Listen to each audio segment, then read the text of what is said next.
Well, I wanted to show you those few cases what Dr. Bashara was telling you about a carotid occlusion. So this is a carotid occlusion. Well, I can show it. Okay. So this is a carotid occlusion in December 2008. 6 months later, this is a recanalization. But it's not a true recanalization. This is what we call just a hypoplasia of the vasa vasorum. And this is one of the most common mistakes, that if you have a total occluded carotid with that stump, and your ultrasound says, hey, I have a high-grade stenosis now and it's recanalized. No. Question it, question it, question it. If its carotid is occluded and it's not recanalized within 3 months, 6 months, a year later, it's unlikely you're going to open up. Young people with dissection, yes, indeed, we see recanalization. This is why we do the anticoagulation, and that's just one clue. And this is what the ultrasound image shows you, that it's increased velocity 240. So you have a really high velocity in that area. But when you're looking at, you really still have the occlusion, and you still have a septum, and everything kind of tells you maybe it's recanalized, but this recanalization channels is really, when you're looking up, it's really like a multiple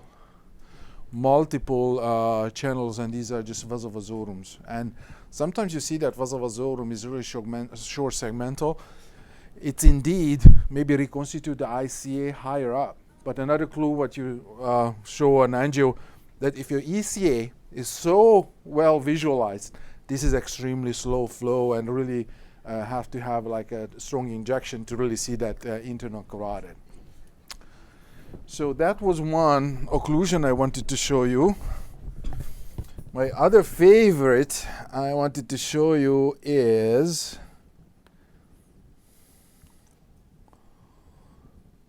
this baby. So this is our neuro dual volume. So you're injecting a dye, and at the same time you're rotating, and you do a 3D angio. And a 3D angio shows you that you're injected in the carotid, and you see the carotid, MCA, ACA, but you also see the vertebral and the basilar from one injection. So your vertebral is originated from the internal carotid. You learn something new in anatomy? So when it's extracranial, this is what they call the persistent hypoglossal. So the other vertebral ends up in pica. So this is another anatomic variation between the vertebral and the carotid system. So we have 5 of those different otis, trigeminal, but this is really rare, and we said that we don't even see it in the Osborne neuroradiology book. In 1 week, we saw 2 of those. So this is just sometimes coming in groups. So see, the foramen magnum is here, and the hypoglossal coming through the hypoglossal tunnel right there. So this is your foramen magnum, and this is the origin of that vertebral. And when we said it's like, you need to treat this intracranial vertebral basilar stenosis, so we did stented that one. Same week. I'm not joking. Same week.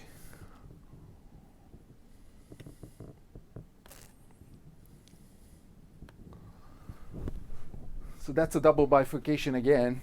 So you have your common carotid. Here's your ECA. Here's your internal carotid. Here's your hypoglossal again. And on angio, it's quite stunning that you're injecting in the carotid, and suddenly you see the internal carotid MCA, CA, and you see the vertebral basilar, and they're both PCAs. And this time, the stenosis was extracranial. So this was the case of which vessel you're going to protect.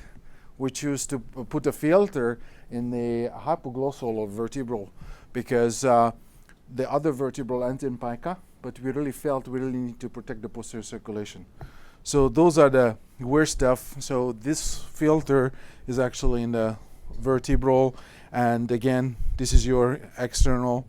We just kind of wanted to end it before this bifurcation. So we didn't mind sacrificing the ECA a little bit, and definitely you will have a stenosis. So when you do follow-up ultrasound on these, you're always going to have increased velocity in ECA. That's just normal. So post-stent ECA increased velocity is fine. So cool. This is pretty. So internal carotid, persistent hypoglossal. This is your basilar, 2 PCAs. And our guys rotating through the neuro intervention too, because you have certain skills that you want to really learn from these guys. And again, a follow-up is still going to be ultrasound. So our ultrasound still shows that bifurcation distal to the stent, and that's on the CT. This is again shows you how it's not through the foramen magnum, but through the hypoglossal tunnel, the vertebral coming in. Cool. One more fancy from angio land. I had a pseudoaneurysm, and this is again how Dr. Lumsden doing the rotation with the Zigo. So this is so fast that in almost like 2 seconds does the whole spin. And again, this is the rotation. This is the original 2D, and tells you that the carotid definitely pushed to the side. So what the ultrasound kind of gives you is like you really can see where's the common carotid and IC, and you can see the whole pseudoaneurysm surrounding it. And interestingly enough, we didn't have any increased velocity in that area. And we actually sacrificed the ECA. We put a Y-bound, and one lesson we learned 2 years later is occluded because this kink. So it looks like that kink really has to be protected, maybe an extra stent at the distal end of the Y-bound. Anytime you see that tortuous end, you just really want to protect those. Okay, I already showed you that one. The next one, what I want to show you is everybody needs a little toy. You know, we are still, where's my mouse? Wow. Okay, my mouse is here.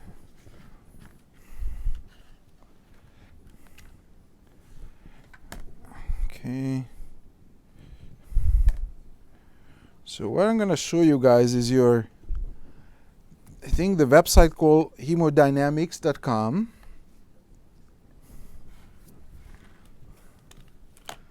Cool.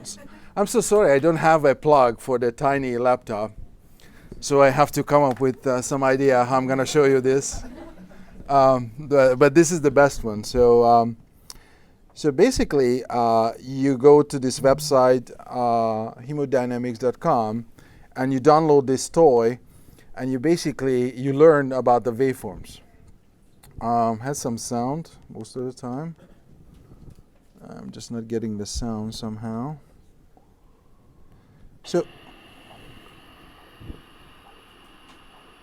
So this is your common carotid, and that's kind of tells you what is the flow in the internal. This is what we call nice low resistance, and sorry about the mirror picture, but you can, when you do it at home. And this is your external, which is we call high resistance. I'm gonna teach you all this. But what's funny is that at home you can really go for the subclavian. So those white dots, where you see the white dots, cool. So this is your nice high resistance. This is why it's feeding the arm, doesn't feed anything towards the brain. This is why you don't see diastolic flow. And the fun comes with the right mouse click, you can create a stenosis on the carotid. So this is your 50%, and probably behind, that's the flow behind that 50% stenosis. I'm gonna make it 80. And probably come down a little bit. Cool. But then behind the stenosis, that's your post-stenotic waveform. So this is one thing I want to teach you, that you always look for that systolic upstroke. So when you have your systolic upstroke present, that you know that you don't have a stenosis between your measurement point and the heart. The systolic upstroke is crucial. So I want to teach you more about waveforms. You have your objective way of really getting those numbers, but again, what is the waveform tells you that I think is very crucial as well. So search for this one is basically, it's called a Tcd Simulator, and I hate to disappoint you, I'm not going to talk about Tcd more. I'm going to talk about all of the carotid and all the other things, but again, this is our Tcd Simulator, that this is your MCA flow. So your probe is on here, and you're measuring the flow in MCA, and now with the tip, I'm occluding your carotid. This is the flow behind an occluded carotid. What's the flow behind the stenotic carotid? So these are the things that as a simulator you can play at home and you can really use that. So the website is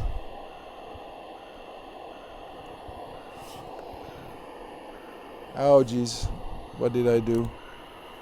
So website is hemodynamic.com. hemodynamic.com. And actually this simulator created by the guy who actually in '82 built our first TCD. So really going through the basic physics talk is recorded, and you can see it on a die set. So I'm not going to give you the same TCD physics blah blah blah, but I want to test your hearing. And I think the most important what you need to remember is really here that from 20 hertz to 20 kilohertz, that's what you can hear. And above 20 kilohertz, this is when your ultrasound starts. But I want to translate it for you for the piano. So if you're playing on a piano, you need to have an extra sets of piano when you're going to start to see the 2 megahertz. So the 2 megahertz is in this end. So the 2 megahertz, really, you need a little bit longer piano to be able to really play that ultrasound.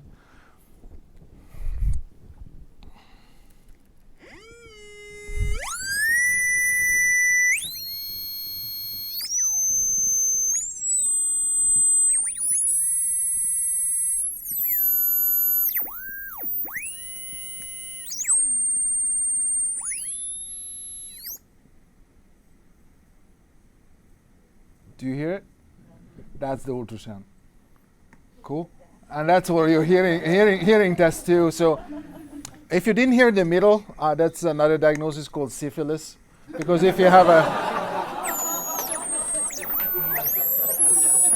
so when you have the hearing loss, that would be something different. So we're not going to teach you that part. So the really funny. So this is your next website. You're going to write down audio notch. So if someone had a tinnitus or something that you have to use buzzing sound, you basically for yourself, you will find your own frequency, what is killing your ear. And you just, this is how you treat your patients. So, and this is how you really play and really do your testing. So sorry, I just really had to have some fun with that part.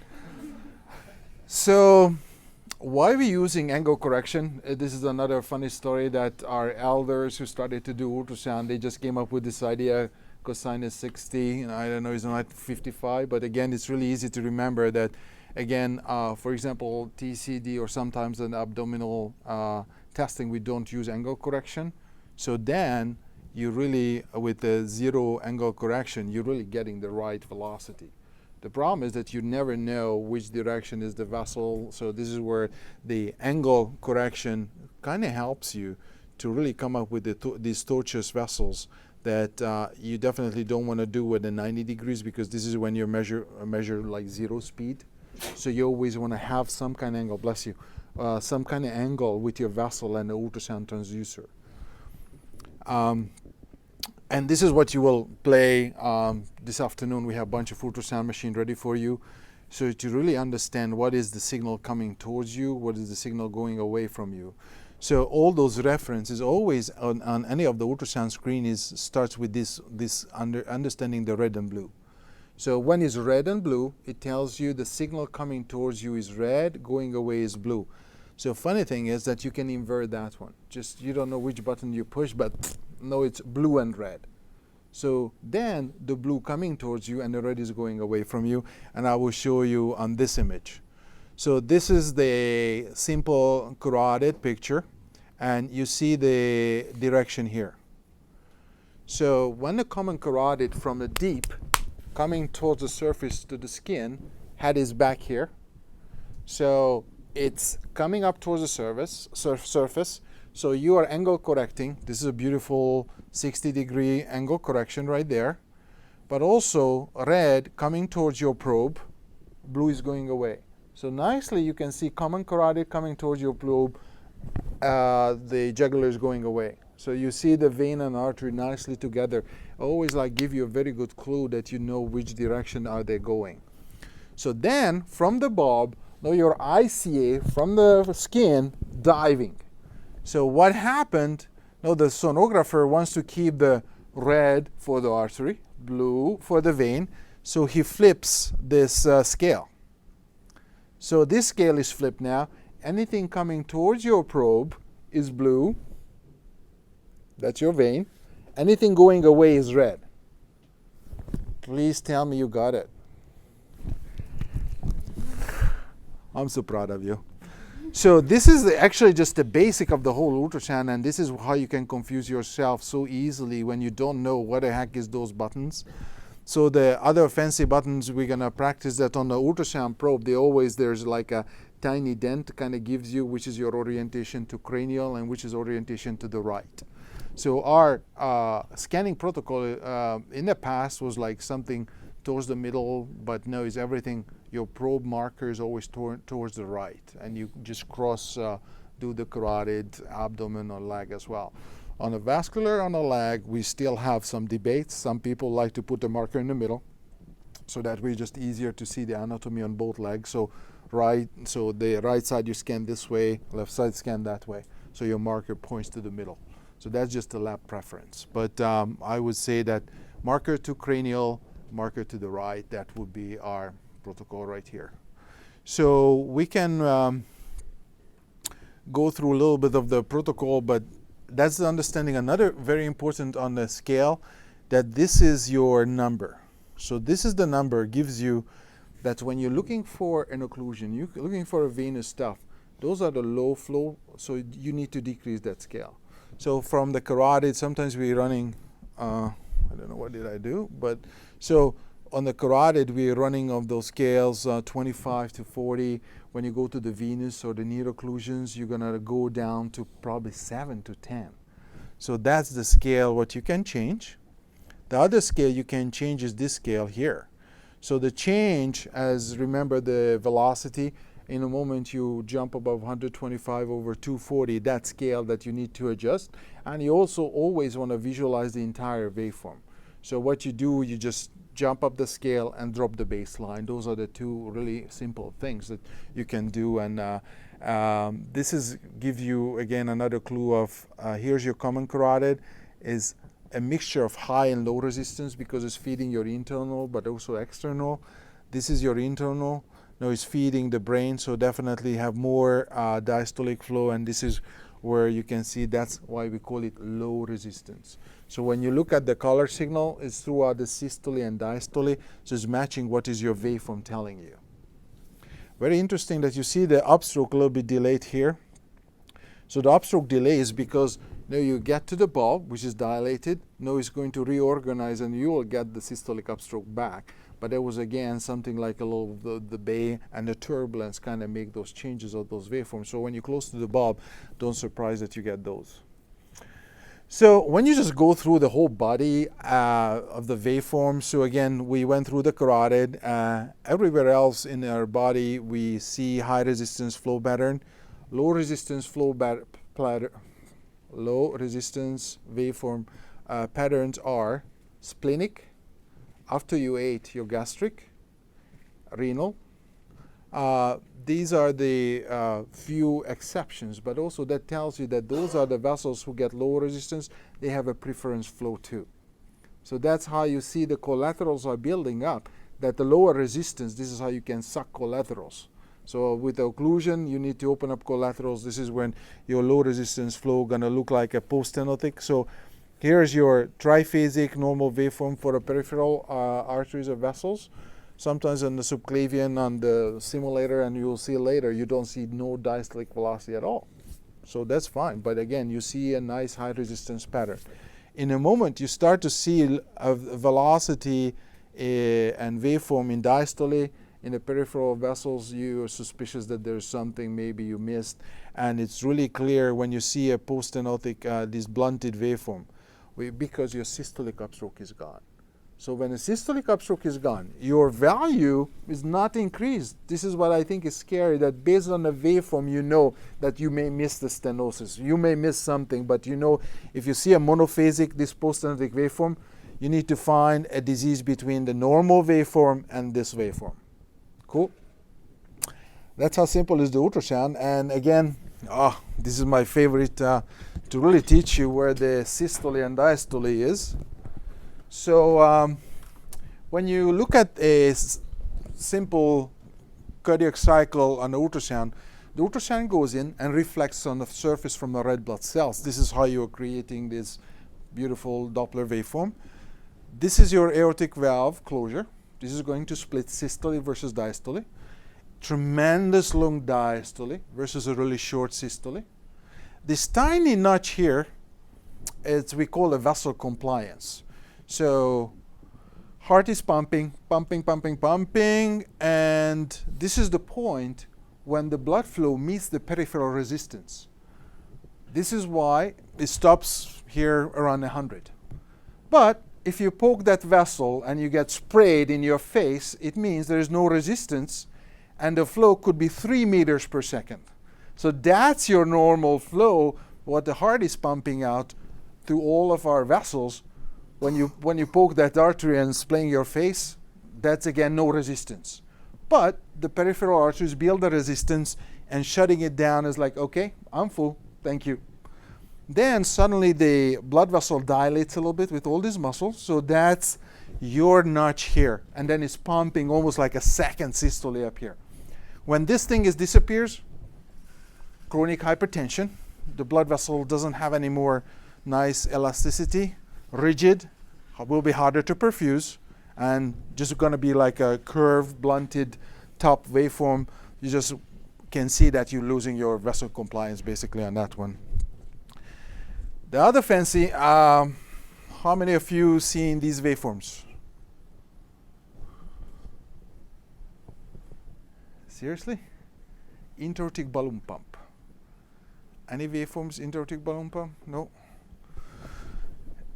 In the hospital, at the moment, we have about 30 people on this, and half of them coming to the vascular service, no pulse. Why? Because the intra-aortic balloon pump comes in here, trying to pump all the flow to the brain, but by the big sheet is chopping off and cutting the circulation down to the foot. So chopping lag with the intra-aortic balloon pump, it's a quite common problem. So we really need to find those when you don't feel the pulse on the intra-aortic balloon pumps. But what the intra-aortic balloon pumps give you, normal heartbeat, intra-aortic balloon pump, normal heartbeat. So this is 3 to 1, or actually 2 to 1.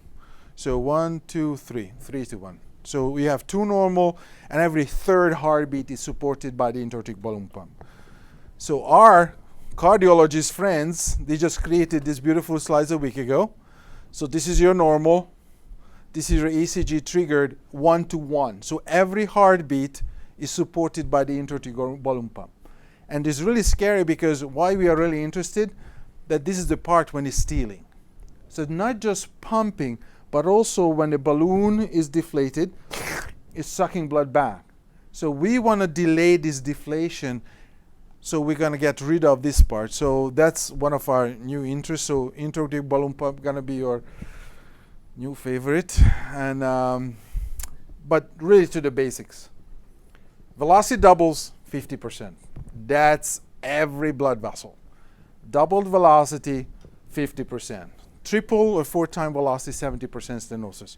That's the simple of the hemodynamics, that you have a velocity in the same vessel, segmental vessel, Doubles, 50%, triples, 70% stenosis. On the piece of paper, this is just a criteria. You will see the similar numbers. This is just, again, how we grade different blood vessel around the body.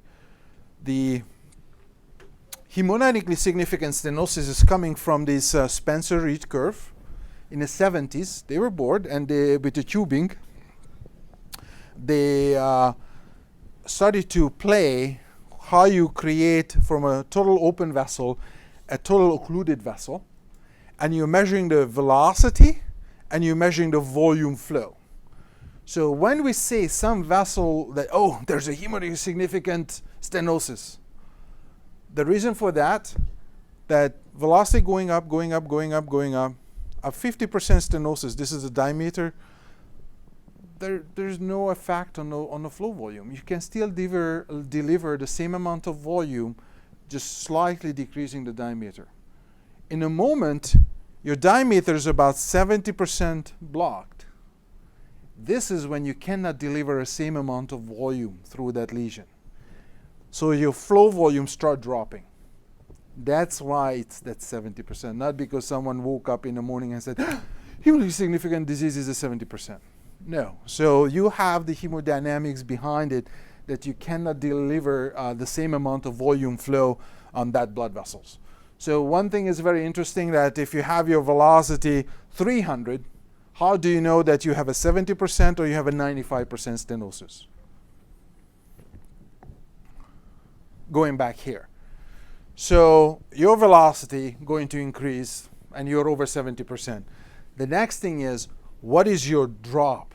So from the increased velocity, how much your velocity going to drop? So 300 drops to 100, that's your 70% stenosis. 300 drops to 30, that's your 95% stenosis. Cool? So the velocity increase needs to be focal. Cannot be velocity increase throughout the entire vessel. Cannot be tortuous vessel. That's a normal explanation for increased velocity. Any turning vessel, you're going to have increased velocities. Focal velocity increase, that's your stenosis. So fancy waveforms. I just love these waveforms. So subclavian stele, this is your vertebral waveform.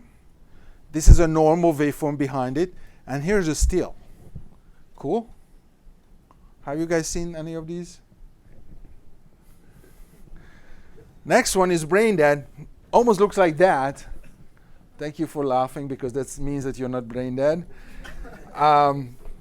But this is the difference between the two clinical findings again. One of the guys still talking to you, another is really not talking, and there's no way back from this waveform. So this is irreversible, and we call that a complete cerebral circuitry arrest. Brain dead is a clinical diagnosis. What's funny on this waveform is, and this is when one thing you remember the rest of your life, why the ophthalmic is coming in the middle of the siphon. This is the border of the subarachnoid space. Any aneurysm before the ophthalmic artery going to give you pain, doesn't give you subarachnoid hemorrhage. Any aneurysm after the ophthalmic, that's going to give you SAH. Cool? Ophthalmic is your border for subarachnoid space. Rest of your life. So final, it's a little occlusion. So again, no flow. So normal flow pattern would be a nice low resistance pattern, but when you don't see diastolic flow and you have a bouncing back, bouncing back, that's your occlusion. Cool? So if you have this part, that's maybe just a small, tiny vertebral artery. So both vertebrals, never going to see the same velocity in both vertebrals. Always one of the vertebrals is going to be dominant. So reverberating, that's the brain dead. Alternating for the stele. To and fro, that's the occlusion. So you really need to talk the Doppler language to really understand each other. Same way I'm trying to learn English. So the same way you need to learn Doppler. And I think in the publications, these are the terms you're going to recognize. And again, if you just use, hey, this is a stele waveform, and basically what you're describing, that your waveform is crossing your zero line. Going to, going both ways. So I'm not saying this is a gay or lesbian, just going both ways. So that's, again, another alternating waveform, okay? Gonna skip that one. Promise not to show you too many TCDs. But somehow my favorite is the subclavian, and you just will understand one reason from the stroke side. The vertebral basilar stroke, they're not going to give you TIAs. Carotid disease, going to give you TIAs. The vertebral basilar, they're just going to kill you. So when we say we found another asymptomatic subclavian stenosis, take care of it. That asymptomatic subclavian stenosis going to kill that person and very soon. So this is your dead normal vertebral waveform. So you have, again, a subclavian stenosis before the vertebral origin. One of the first criteria, you check the blood pressure, bilateral blood pressure. Blood pressure needs to be at least 20 different between the two arms. So then the other vertebral probably going to be an increased velocity because it needs to feed the steel or also needs to feed the basilar. So when you have your subclavian stenosis, so with a really mild, you just have like a tiny V-shape cutout on a waveform. So it's not going both ways yet. It's still antegrade, still going up, up, but in the middle of systole is already thinking. And when you start thinking the other way, this is always in the systole. So systole gives you the flow direction of the blood vessel too. So when you do those angios, this is where you pay attention, not just the positive part of the contrast, but also the negative washout if you have something diluting your contrast. So that's where you really have a long injections for the subclavian. So here, alternating, and finally it's totally reversed. Reversed, but also resistance changed. Because the vertebral now is no longer feeding the brain, the vertebral gonna feed your arm. And that just requires high resistance, doesn't need a low resistance. Cool? Direction changed, resistance changed. And this is just a few examples of the V-shape cutout, alternating. Soccer fans, Barcelona, red, blue, red, blue, red, blue. Or Chivas, if you are Mexican, I think they have something similar to that. And this is a total red, black, one of the UK teams. Huh? AC Milan. You're Italian, I can tell. Sorry. I'm sorry. So, confirmation test. Hyperemia, put a blood pressure cuff on the affected side of the subclavian disease. Again, you feel the pulse is weakened, your blood pressure is 20 less. But you put the blood pressure cuff on and you monitor the affected vertebral. If the waveform is changing, that's the confirmation that that subclavian is affecting the flow in the vertebral. Cool? Blood pressure, waveform, hyperemia test. So this is not your Allen test that for 3 minutes you put the blood pressure cuff on. This is you put the blood pressure cuff on for 15 seconds. Just put it up and rip it off. So not deflating it nice and slowly because then you're not going to see this effect.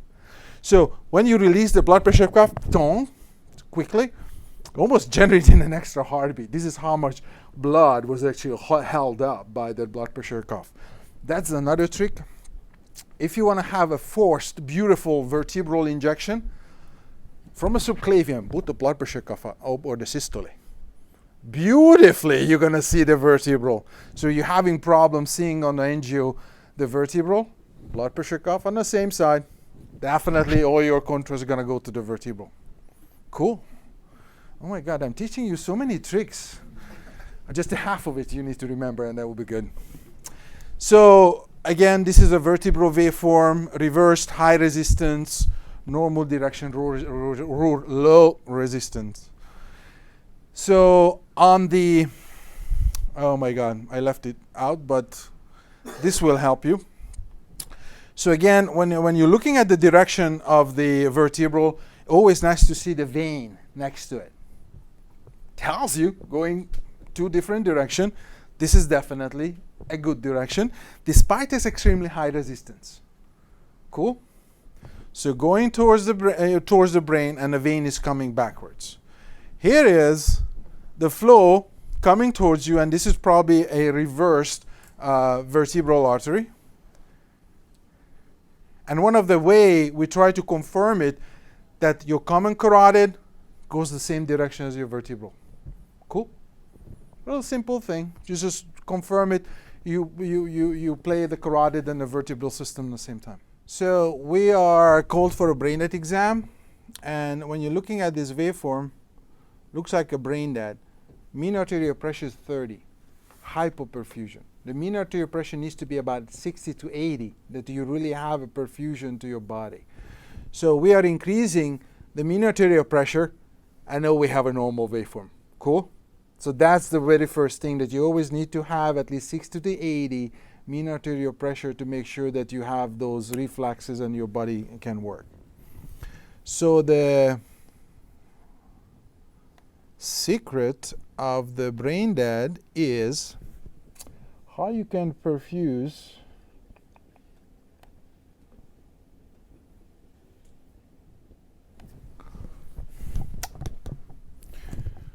So when you are perfusing the brain, you have a normal waveform, low resistance. Your intracranial pressure is nice and low, less than 20. And this is your systolic and diastolic perfusion pressure, able to generate your normal waveform. When your ICP is up to the level of the diastolic perfusion pressure, you're cutting off the diastolic flow. When your ICP is rising even more, then between the systolic and diastolic perfusion pressure, this is when you're getting this flow signal. And this is what's shutting down again the brain, because in diastole you're not perfusing. And that's the brain needs the flow in systole and diastole. So that's the reason behind it. And when ICP rising after a quick tachycardic and blood pressure peak, this is what usually our NICU is reporting, that we know that we had a brain death, and the ICP is so high that you will have no flow. Sometimes you just have like a tiny spikes. So that, very good question. I didn't want to go that deep, but hey.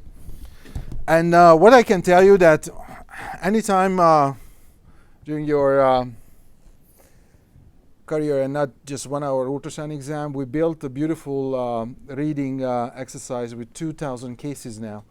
That before your RPVI, you want to read 2,000 cases. You can come back, or we are working on right now that you're probably able to log in remotely to our system and able to read all these carotids. So I hope my slideshow gonna restart. Yes. So this is what the slideshow wanted to show you, that when the red, blue happens, this is when it's crossing the zero line, and this is when your vertebral give you that alternating flow signal, and you can bet that your subclavian definitely going to have a stenosis. And the stenosis of the subclavian is, again, even your number is not increased, but your systole peak is delayed. And your waveform is not those triphasic waveform. So delayed upstroke, and again abnormal waveform with the abnormal waveform in the vertebral, that's going to give you the subclavian, significant subclavian disease. This is what's on your paper. So on the carotid grading system, the tricky part is how you grade something it's over 70%. So when you have systole peak and diastolic and the ratio, we have to have at least 2 of these from the criteria to fulfill that this is a 70 to 99% stenosis. So just really fast, the very first exercise you have. So the first one is a normal. The only thing is the ECA, increased velocity over 150. That would be an ECA stenosis. A1 is the right IC is occluded because you have 0. That's easy. So the left side is 541, 295, and the ratio is 9. That's where you don't need to think too much, because if the end diastolic... fix it. Exactly, but the end diastolic over 140, that's give you, has to be over 80%. Cool? Ratio over 9, yes sir. In the case of an occluded right carotid, what's your acceptable limit of normal on the contralateral side? It's always increased, but I've heard different numbers for what's because this one's, I mean, it's obvious, it's extremely increased. Right? Yes, and this is driven by your ratio. So again, if you have a occluded carotid on one side, another side is a collateral flow, we call it hyperemia. You have increased velocity throughout. So you will have 120, 120, 120, 120, 120 throughout, but you don't have a focal velocity increase, and then it drops again. And the ratio. So ratio has to be your best friend. So when the stenosis comes, always systole is your first marker. Ratio, number 2, and end diastole will give you the nice chunk when it's over a 140. So the hint is, this is why I really pick these numbers, because our sonographers, these are coming from our sonographers' mistakes. When a sonographer did not agree with the reading physician grading. So when, let me show you, for example, number 2, A2, left side. 134, 44, but the ratio is only 1.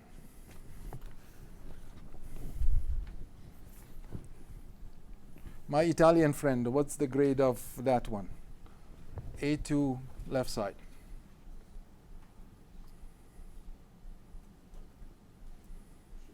Much more the average. Almost done. I just want to show this exercise because this is going to be your homework. Sorry.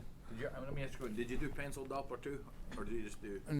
Well, I did the waveform. I haven't done a pencil Doppler. We went through the waveforms. So 134, so you're over 125. Cool? So you are over 125. Next one is your ratio. Ratio is less than 2, but because your end diastole is over 40, that's giving you 50 to 69% stenosis. Cool? So this is how you use this grading system. And you know, sometimes this is why you need to understand what's behind the number. So next time you see a carotid report, that you know, okay, I'm pull out this fancy, beautiful page that everybody gets, and this is like your cheat sheet for the rest of your life. And locally, some labs will have their own variation with few digits. Another thing is post-send. Yes, everybody got the laminated one, so this is why you cannot use it anywhere else, only for your, you know. So, good. We went through the, one more time, let's go through the resistance, subclavian, triphasic, T. Go up and comes back. Common carotid mixture, high and low resistance. External, always high resistance. When is the external is low resistance? Sorry, really hard question. If you have an IC occlusion and your ophthalmic becomes reverse, so you need to feed the ophthalmic, this is when the ECA becomes low resistant. So, and that's another beauty, that when you do that angio, what Dr. Lumsden was showing, this is when you also want to do a lateral one of those occlusions and have a late phase looking at the ophthalmic coming reversed and feeding your siphon. Beautiful late phase of that arterial injection would be really cool. So we do a carotid, but we pick up the IJ clots. We do a carotid and we pick up tremendous thyroid disease. Yesterday I picked up a thyroid occlusion, a young person, IC occlusion with this thyroid. Sorry guys, this is, maybe the next one is really fresh. So hypervascularized thyroid goiters. We see a lot of those. This is an example. This is from yesterday. This is how fresh. The argument is, where do you measure the stenosis? So you see the stenosis is there. You don't measure it before. You measure it right distal to that spot. So those are the numbers. Remember the vertebral always running against your vein. What's wrong? Intra-aortic balloon pump, Who knows the answer? Abnormal waveform, V-shaped cutout, steel. Thank you. Steel. Thank you.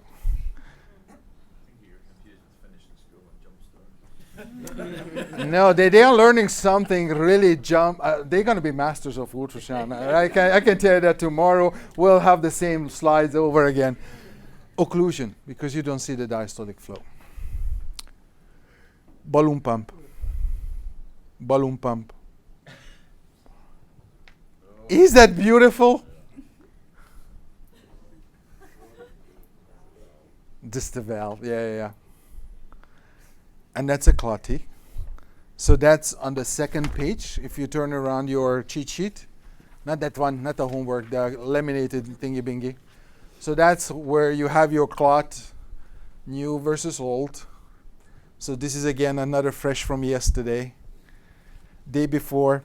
When you see pulsatile waveform in the vein, volume overload. You're giving too much juice, too much fluid for that patient. Before the MI, probably cut back on your IV. So this is a very pulsatile flow for the veins. This is my final. This is what you need to remember subclavian. Normal, abnormal. Abnormal. Very good. Normal, abnormal. Okay, let's start with this one. Normal. Normal! High resistance. This is systolic upstroke delay. This is a stenosis. This is normal. High resistance goes up and down. This is your normal flow for the peripheral artery. And this is your fistula. Normal. Needs to feed the fistula, becomes low resistant. So again, the difference between the disease subclavian and a fistula is your systolic upstroke.